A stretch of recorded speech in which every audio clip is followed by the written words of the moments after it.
Good. Angel Mahar here. On the subject of borderline personality and people with BPD. And the question is, I'm going to talk a little bit about intimacy and what happens there. And the other thing is really this idea that many people have out there, and I've seen it on many blogs, and clients have asked me these questions too. Well, people with BPD, they don't seem to be experiencing objective reality. Well, first of all, objective reality is agreed upon by groups of people, agreed upon in some ways more in depth or foundationally in society, in the world. But one has to really question what is objective reality. Because when you're looking at what is objective reality from a subjective point of view, which most people are, then to say that somebody with borderline personality disorder, because quote, it's such a serious mental illness or a disease, a mental disease, as if again it's fused to the brain. No, not correct. So with that, this idea that people with BPD, they're not going to relate, they're not going to see you, there's truth to that. Doesn't mean they always don't see you, but there's truth to when they're triggered. They're not going to see you or hear you or even be then relating to you. They're going to be relating at you. But does that mean that they have no understanding otherwise of objective reality? No, not at all. And borderline personality disorder, I will say again, and in every video if I have to, just keep it clear for you. Those of you that resonate with me and watch my channel, whether you watch a million others or not too. The thing is, people with BPD, it is a response to adverse childhood experiences. It is not a psychopathology forwarded by the pseudoscience of psychiatry. Okay, enough on that, right? Here's the thing. People with BPD are usually highly intellectually intelligent, right? High IQ. Okay, really low to no, depending if they're at ground zero, low to no emotional intelligence, which takes a long time to grow, to learn, and to improve. So that means people with BPD really need to be, extremely close, if not fully recovered, before they're really going to be able to have that balance of IQ and EQ. So with that then, this idea that they don't experience things objectively, that's almost as if to say, so they are psychotic and not within the objective reality that we all live in? That's not true. That can happen when they're triggered to extreme emotional dysregulation. They're having a period of time where there's dissociation, and there's even more in depth to this explanation that I'm going to go into here. And so when that happens with the emotional overload, by the way, for anybody, not just people with BPD, will impede one's ability to perceive objective reality, or your own subjective reality for that matter. It will impede logic. Okay, so people with BPD in general aren't walking around without the ability to sometimes see you, or to sometimes actually be relating to you, or to sometimes have a sense of objective reality to one degree or another. But when they're triggered to emotional dysregulation, no, then they don't have that for the period of time that they're in the trigger, which can include dissociation, etc. So, okay, so what does all this mean for intimacy, especially emotional intimacy? Well, people with BPD have issues with emotional intimacy. And just before I go there, may I also say, so do lots of people with codependency and not the same particular issue. But this idea that, if you're with somebody with BPD or you have an ex with BPD, that they were not seeing objective reality because they have this really mental disease, severe mental disorder. No. It's like what's going on for people with BPD is more in-depth, more extreme. than what's going on for people with codependency. But there are overlaps. People with BPD have codependency too, aside from everything else. So there are overlaps, and that matters. And I'm not saying that codependency is BPD by any means, right? But what I mean to say by that is, it's not always only the person with BPD in a relationship that has big-time struggles with emotional intimacy, mutuality, and reciprocity. So do many codependents, and I've worked with many clients over the years with codependency that have really anxious avoidant attachment. They have ambivalent attachment styles. They do not have secure attachment styles. In fact, codependency and secure attachment, kind of anathema, don't go together. Unlikely that most people with codependency, like nobody, I don't think, with codependency, has a secure attachment style. So that puts you already into being closer to person with BPD. Now, they don't have just one of the different 4 or so attachment styles according to Bowlby, all right? Because what's really happening in BPD is that there isn't attachment. There isn't really an attachment style. And in its place is the approach avoidance conflicts. People that really understand this, if I may humbly say, can explain this to you in a way that is really what you need to know. So what happens with intimacy? Well, intimacy requires vulnerability, the ability to be open. So even using the 5-factor trait model to explain borderline personality versus, cluster B, whatever, one of those 5 factors is openness. People with BPD do not have the ability to really have the openness. That's one of the reasons why, one of the 5 factors, why they'll get diagnosed with BPD amongst the other reasons and what underpins what psychiatry calls BPD, but what it really is in the human context. So what does this mean for intimacy? Well, it means that a person with BPD has a fear of abandonment, an abandonment wound, right? So too do many people with codependency, but maybe not to the same deep level. And so to be vulnerable requires firstly knowing oneself. It requires some self-esteem, some self-worth, some self-confidence.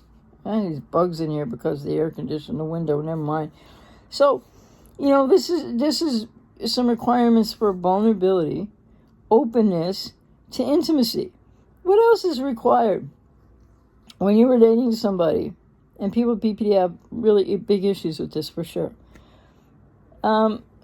What else is required for intimacy in this vulnerability? Well, the openness.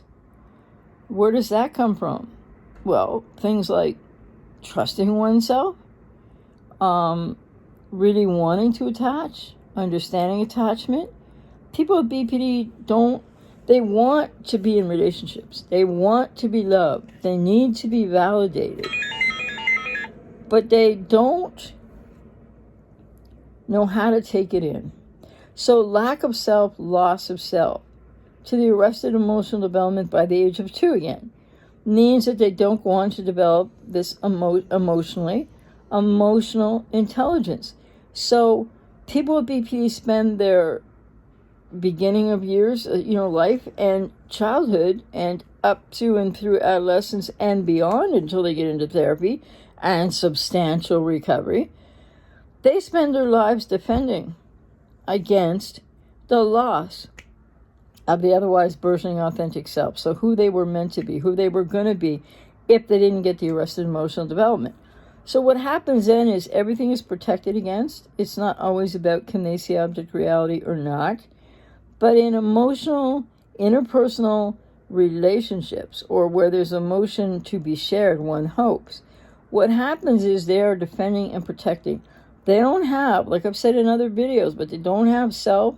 They don't have self-reference. They don't have self-coherence. So they can't have other reference. They can't see other clearly. This is not about not having objective reality or somehow being insane or whatever. And that, codependents are, I'm not saying you're insane, but codependents aren't insane either, but neither is the person with BPD. It's a response to adverse childhood experience. People out there who write in blogs or say anything in video like, I'm going to take my best try at this, but I could be wrong. But like, they'll talk about their experience perhaps, and they'll say, but so I think it matters more if you can relate to my experience than did I get it right. Well, maybe that works for some people. I don't know. But I'm here to say I have experience on both sides of this and the clinical knowledge.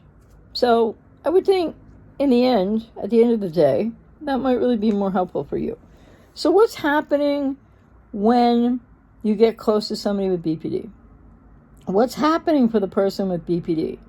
Well, they don't have any idea how to do what's required in relationships. The vulnerability, the openness, because you need to know yourself to be able to open to another. They don't know how to do that.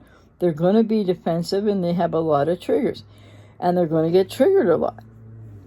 So what is it then? It's the approach avoidance conflict. It is fear of abandonment, the abandonment wound. And also there's another fear in there that I'm going to talk about in another video coming soon, which will have to do with intimacy, but something else also about BPD. For your understanding, deeper understanding, accurate, deeper understanding. So from all perspectives, about BPD. So the thing is, intimacy requires openness, which requires vulnerability, which requires knowing who one is. And people with BPD don't know who they are, and they've got a lost self. So it means they don't know how to move in, be close, move out, distance, how to have distance from a loved one without feeling abandoned by that loved one. Because they don't have a self from which to have object constancy or object permanence. If you're a person with codependency and you're with a borderline, you go to work, let's say. Well, if the person with BPD is, they might be often subjecting you to different moods and all kinds of things. But when you go off to work, you know that you love that person, right? If it's your girlfriend or your wife or your boyfriend, you love that person, and you go to work, and throughout the day, as you're not around that person, you'll be busy. You might think of them. You might even, send them a text, hey, how you doing? That kind of thing. But you have object permanence, which means when you're away from them, you know that you are you and that they are them and they still exist and you still feel the same way about them. People with BPD don't know this. When you go away, they feel like you have abandoned them. They feel like you don't care about them anymore. And so this does go back to their adverse childhood experience and kind of what BPD really is. And I look at it through a more humanistic context. So intimacy, it's not that people with BPD can't process intimacy. It wouldn't be accurate to compare the struggle of people with BPD and what it really is emotionally for them and why to, say, being, unable to eat a certain food, just, a gastric intolerance for a certain food. Because to say something like that is to conflate a false equivalency between BPD, which is a psychological issue, not a physical disease, with something that might be a very physical problem in your gut if you take a certain kind of food and you have an intolerance for it. So do people have an intolerance? People with BPD have an intolerance for intimacy. Well, you could say that, but not really. That's not what it really is. Because they want it, they need it, it's a human need. But there's a reason why they don't know how to do it and why their attempts to do it, until unless significant therapy, are not going to be successful. So the other thing I just want to say about this is, so intimacy, I'm going to have more coming on this with people with BPD. So already it's like they don't have openness in the 5-factor trait model, openness being one of those traits, if you will, because they don't have a self, living out of a false self, and they don't have that, self-coherence to have other understanding of other. So they're protective. And it gets in the way. Why? Because, well, they might try to be vulnerable. But for most people who've had adverse childhood experience, and even some people with codependency to varying degrees, when you were vulnerable, like when you were a child, you were vulnerable up to a certain age, right? And when you were vulnerable is when you got hurt too. So when people with BPD got really hurt or devastated or beyond hurt, and so there's no trust there. No self for people with BPD to trust, so they can't be intimate because it represents really bad experience in the past, horrific fear in the here and now, and the triggers to the dysregulated emotion, which is not them not understanding objective reality. It's them in an emotional place for which objective reality can be a little fleeting, but they come back to it afterwards. So the self-absorption and the focus on self and the not focusing and seeing the other partner, when these triggered things happen for people with BPD, and they do happen more often the closer you are and in intimacy, it's not that they can't process it, because that's not even on the map, so to speak. It's more a deeper understanding of lack of self, their defense mechanisms, and how much they're protecting that arrested emotional self, which they don't realize. And they have to do that to survive. And the next thing you know, they can't be open, they can't be vulnerable. And when they try that, or if they risk that even a little bit, triggers them. And so you might get close for a little period of time, and there's physical intimacy, and sometimes people with BPD do that or can do that, want to do that often and do it extremely excitingly for people in that arena.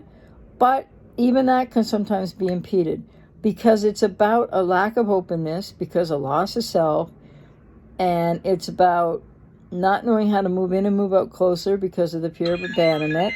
And yes, there is something else to that. Goodness gracious, apologize for that. Which I'm going to talk about in another video when I talk about this a little more in depth.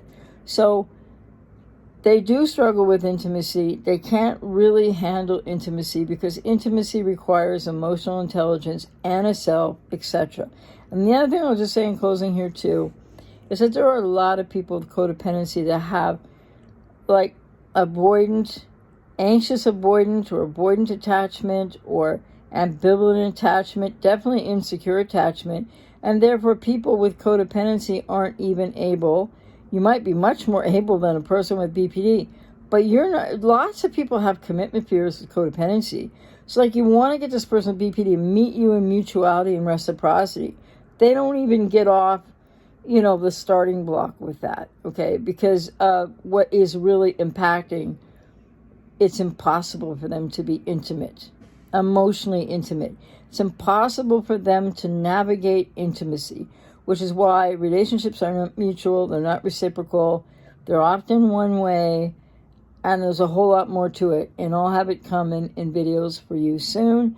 I hope that was helpful, but it's not like you can compare the person with BPD struggles of intimacy to some physical problem. It's not coming because it's not a mental disorder. It's not in the brain.